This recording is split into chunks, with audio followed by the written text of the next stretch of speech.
This is the Whole Care Network.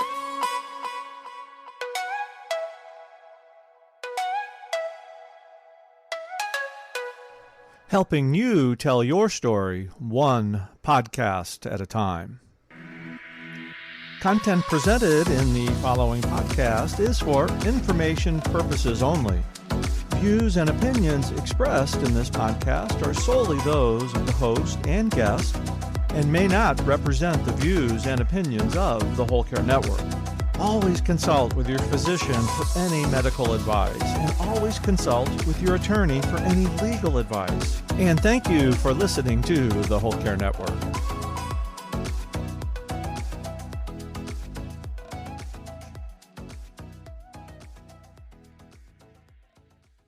When most of us think about dementia research, we think about studies on people living with dementia or pharmaceuticals.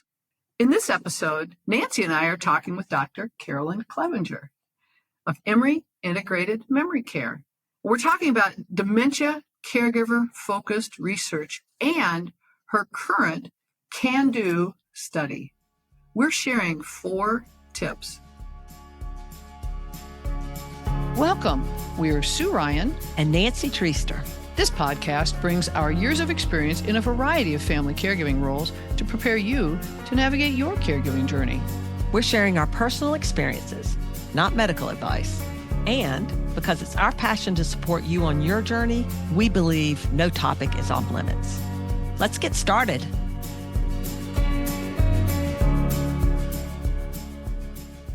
Dr. Clevenger is a professor and a gerontological nurse practitioner. She's a nationally recognized education leader in advanced practice nursing and in geriatrics and gerontology. She is the founder and director of the Comprehensive Dementia Care Model, Integrated Memory Care, or what we finally call IMC. IMC represents an innovative practice that provides memory and primary care in a single integrated model for people living with dementia and their care partners, and is an active participant in the Medicare Guide model.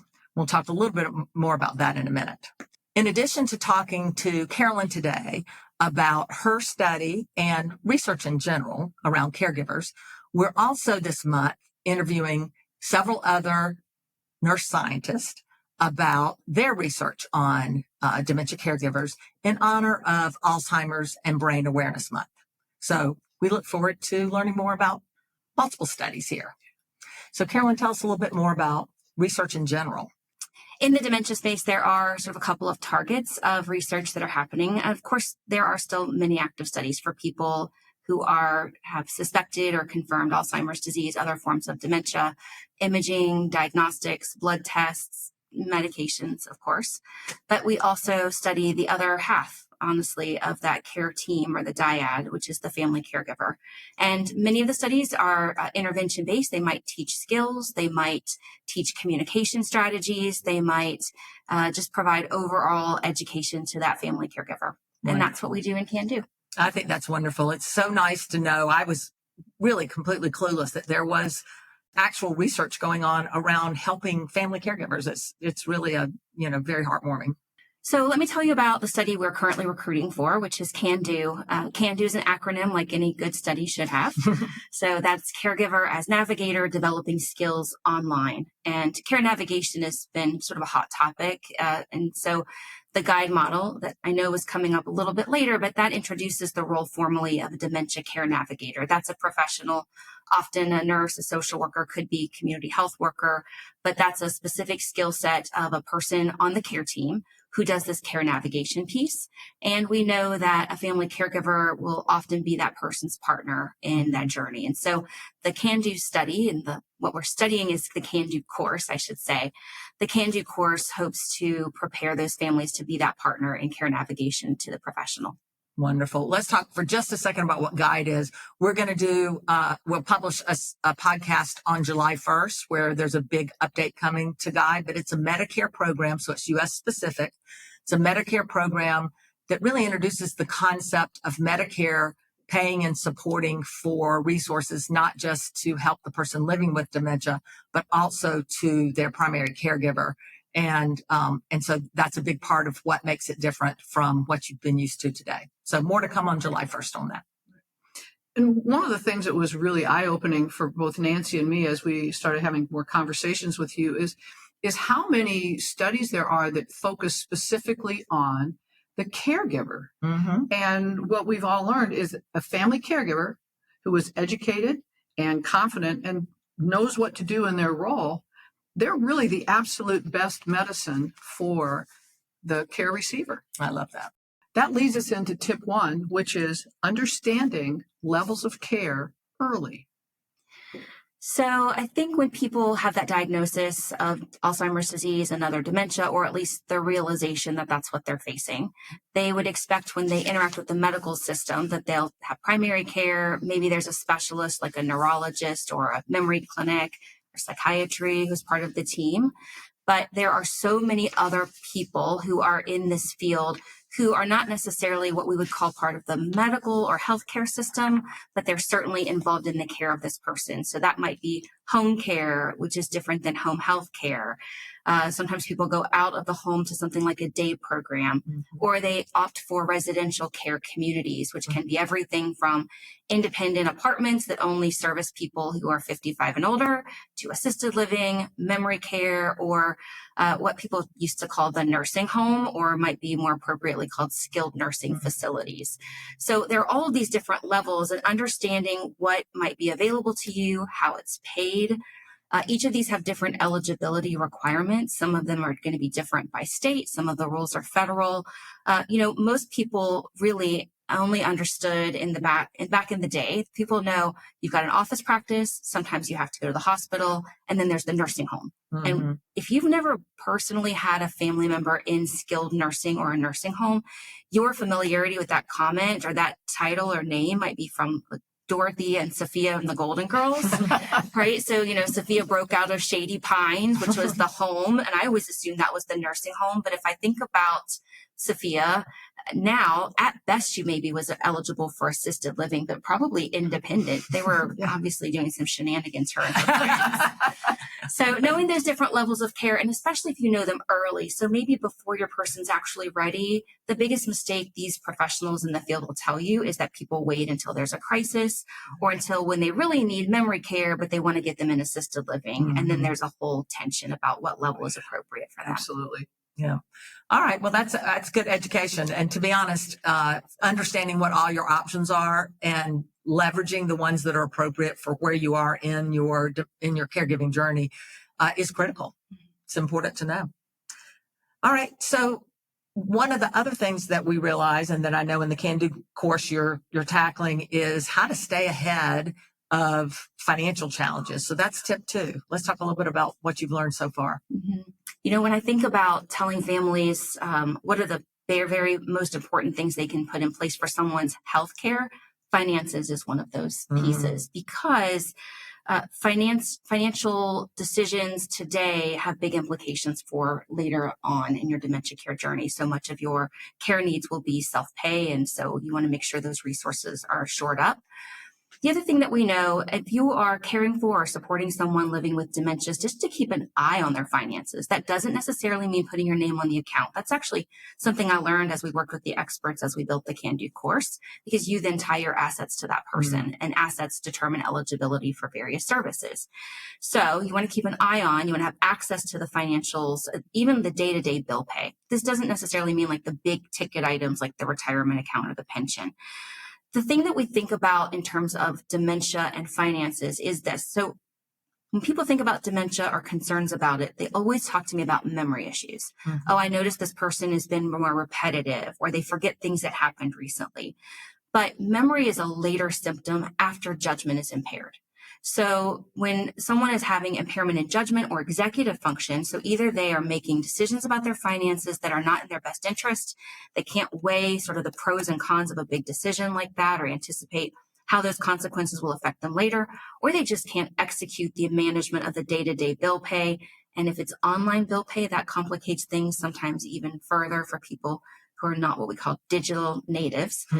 So this is not just unique to the patients that I've cared for. We know that people who are diagnosed with Alzheimer's or another form of dementia their credit scores decline in the 5 years before that diagnosis. And This is really huge. This distinction that you've made, I think, is really, for many people, this groundbreaking. I mean, it's something that there hasn't been consideration of, and it's an excellent piece to follow up with. We've talked about the financial side of it. Tip 3 gets into the fact that it's extremely important to get support from legal experts as well. for sure. Absolutely. And financial and legal tend to go hand in hand, which is interesting because many times people interact with the legal system because they are making an estate plan or they're setting up their will and that sort of thing. I would say in the case of dementia that you want someone on your legal team who is an elder law specialist. So an elder law firm, an elder law attorney is going to be the person who's going to know best what you can anticipate, what might be in your journey ahead, how to sort of set those things up, because once you have that diagnosis, now we're not making sort of a general estate plan. We are really anticipating someone on an illness that has a known trajectory, and this team can anticipate what might be coming next. I think you guys did an episode on this specifically, right? We absolutely did. We had episode 31, which is talking with elder law attorneys, and we had 2 very senior and experienced elder law attorneys on that really gave the kind of insights you're talking about. It's perfect. I always recommend an elder law attorney. When I talk with families later about things that they did early on, their highlight that they would say consistently, the best thing we did was get an elder law attorney. I would add my voice to that. Absolutely. Sue says the same thing. Yep. Good to know. The other thing about the attorney is not just that individual, it's their whole firm. So they tend to be set up to support families in a more comprehensive way. So these are also the firms that might either have on staff or be connected with care managers who can help families navigate if they need that care manager service. They tend to be better at interacting with your person. So, your person's living with dementia. They may or may not have awareness of their symptoms or how severe their symptoms are. They might do some interesting things in terms of saying or doing unexpected things. So everyone from the person who answers the phone, who checks them in at the front desk, is more trained and more sensitive in dementia communication. And that firm and that attorney are going to be interested in talking to them about their values, their priorities, what's important to them. Those are the things that tend to persist over time. They want to make sure that they're meeting their needs and what matters most to them. They're not necessarily going to need to confront them about their cognitive impairment, and they know sort of how to manage those conversations in a productive way. Yeah, thank goodness. Actually, that's just comforting because usually when you're taking care of someone who's living with dementia, every time you sit down with a professional or someone, you think they don't have any idea how to talk to this person. So, that's a huge difference, I think. But along those same lines, actually, is tip 4, which is how to educate yourself. And part of educating yourself is taking classes, and specifically evidence-based classes, I think you recommend. I do. So first of all, you are educating yourself if you're listening to this podcast, most likely, right? You're someone who's looking to learn more. None of us arrive at the role of being someone's support person, their care partner, their caregiver, knowing these things naturally. Right. These are things that you learn, both the what and the how. And a class, I think, is a great opportunity. And it's a little bit unique. It's some education and it's support. I think support groups are wonderful. I will tell you, I had a wife of a patient. This is early days in our practice at IMC. And someone had suggested a support group to her because we thought that would be meaningful and helpful, of course. And she said to us, that's not what I need. When I was a kid, I did not do Girl Scouts. In college, I was not in a sorority, and I'm not doing a support group now. Okay.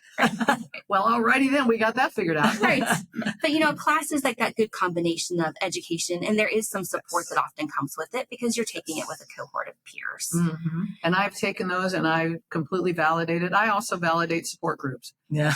Sue's good with both. I took the Savvy Caregiver course, and you can take that face-to-face, which would be highly recommended if you can get out and do it, because you get to be sort of in a support group while you're in the course. But if you can't manage that, you can take it online. And I found that was the best course. And I've taken many courses really in investigating for Sue and I, just to figure out what kind of training we would recommend to people. But it is probably the best course I found in terms of getting yourself mentally prepared for what's coming and educating yourself on how to be prepared.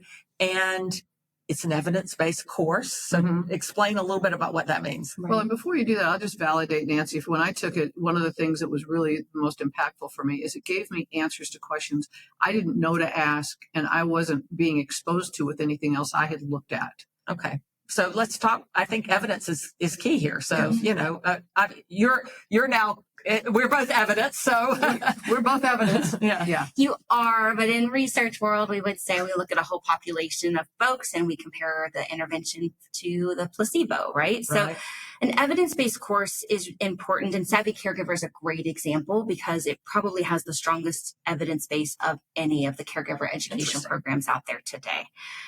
So that means that the framework of the course is built in adult learning principles. So we understand foundationally, we provide information. There are specific activities in the how-to. You have an opportunity to practice, both supervised and unsupervised. You get feedback from a trained facilitator.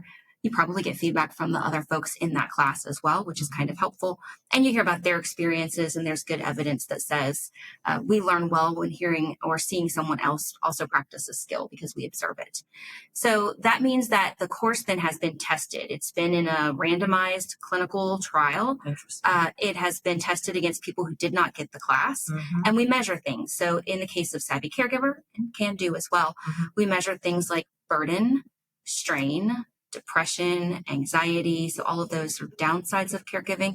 We also measure whether it improves the positive aspects. So can we build up someone's sense of mastery? Can we make them feel more confident in their role? Something called self-efficacy, which is basically just a sense of, I got this.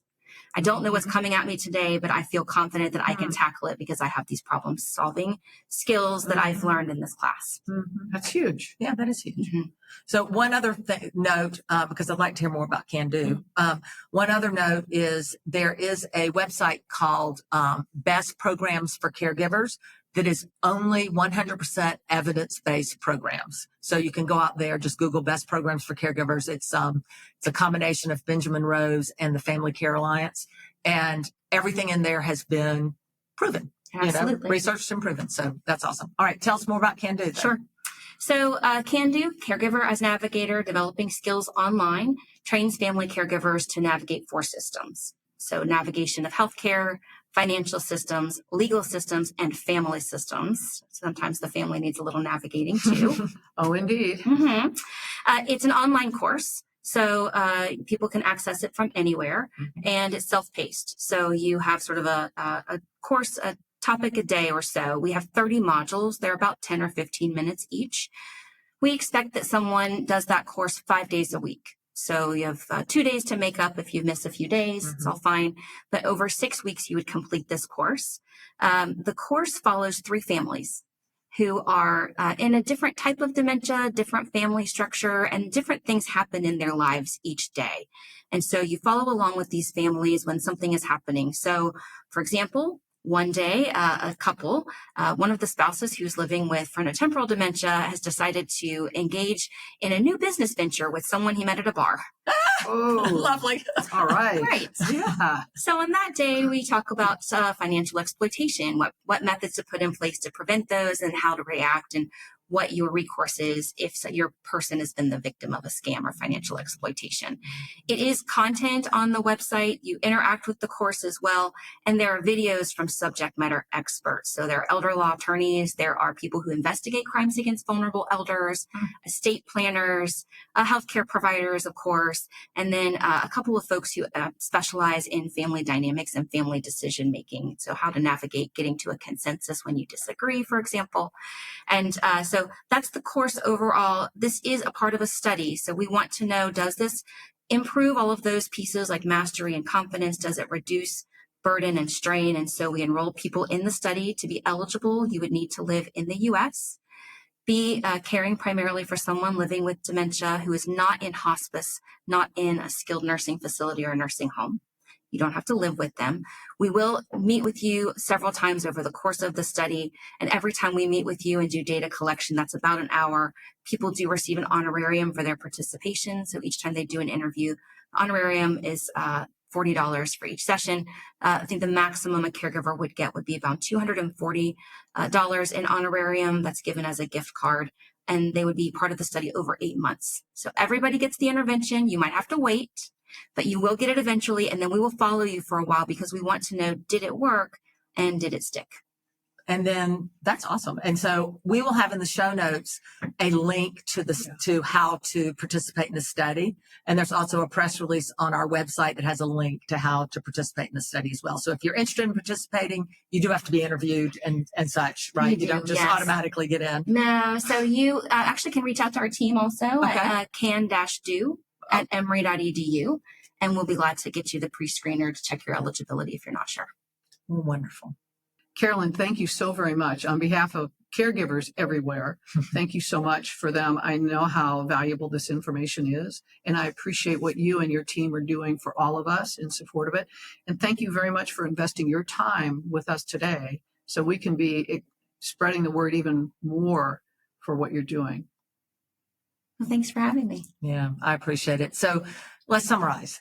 Today we met with Dr. Carolyn Clevenger, and we talked about the fact that there even is caregiver research. Lots of it. Lots of it. Yeah, it's an awesome thing. Good research. And it's specifically about her CAN-DO study and some of the early things that they talk about that they've already learned in the CAN-DO study to help you, for those of you who aren't going to participate in the research, at least get some advice from Carolyn and her team. So thank you very much. We appreciate that. We covered 4 tips. The first tip was to understand the different levels of care early that are available to you. The second tip was to stay ahead of any financial challenges and some tips around how to do that. The third tip was to leverage legal support, preferably from an expert. And the fourth tip was to take an evidence-based class, and knowing that at least those classes have been proven to be effective, which is really important. Now, with any of our podcasts, as you know, we have a matching blog. So this podcast, when you look at the podcast number, you can go out to our website at thecaregiversjourney.org and find the blog that has the exact same number. And that's really where we've almost, what would you say, Sue, taken notes for you, if you will. It really is. A lot of people say they take notes on our podcasts, and we've said, well, look at the blog, and we've got those right there for you. You don't have to take notes. So check out the blog. Secondly, of course, if you like this podcast, please share it with others who you think would get some advantage out of the podcast. Please subscribe and follow this podcast. And we really appreciate the support that you've given us. If you have tips that you think would help caregivers, join our Facebook page or our Instagram page, and please put those tips out there for other family caregivers. Because, as we always say, we're all on this journey together. Yes, we are. Thanks for your support.